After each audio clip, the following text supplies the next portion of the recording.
Zo, de treden van de radio is even ongesluiten. Ik had het meeste gehoord er nog in. Dit is mijn laatste treedjes van de radio en van de ruiten nog. En dan zit het elektrisch er in vierde zegel in. Wie ben je al 4 jaar hier denk ik mee bezig nog met deze auto. Ik ben ook in de opbouwfase.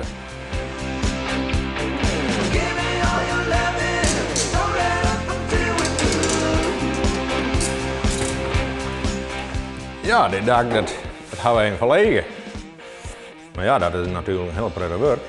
Als je een stukje tussenuit knipst en je een stukje tussenuit zaagst, dan schoot het dak naar voren. Dus dan zit je weer. Dus dan gaan we het dak door de midden zagen, een stuk tussen kwam. Ik wil beslist de stielen erin ophouden. Dan ben ik meestal die zet schingen. Dat vind ik net echt mooi. Dan komt je hierachter met hetzelfde punt. Dus als je een stuk tussenuit zagen, dan komt hier, dan zit dit punt van de achteruit zit hier. Dus de hele achtereen van het ruit gaan we er ook uit zagen. Dat is eigenlijk weer onderschoot. Dus dit is nu volle breder aan en de hoedenplank is litser aan. Omdat al je weer uit alleen. Nou, en dat is natuurlijk ook, ze stieren echt naar binnen, dus je moet hier ook insnijden en hier.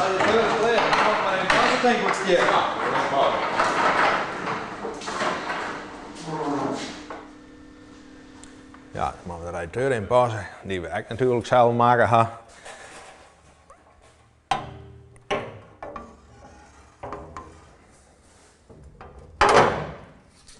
Past wel perfect. Nee, dit zit mooi. Dit is van aluminium. Komt hier aangenop. Komt de koelfan weer in. Zo, dat is compleet.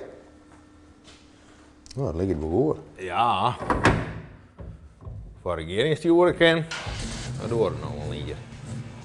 Maar ik ga hem over de hoos, die is al klaar.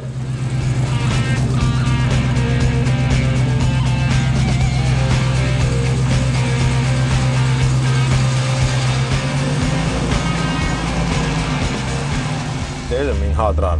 Deze ga ik al een schootje kleden, maar ik ga dat denk ik bouwen, dan ga ik ongeveer 4 jaar doen met een bouwen. Er zit dus ook een Chevrolet motor in van 300 pk. Ik ga er zelf 230 mee rijden.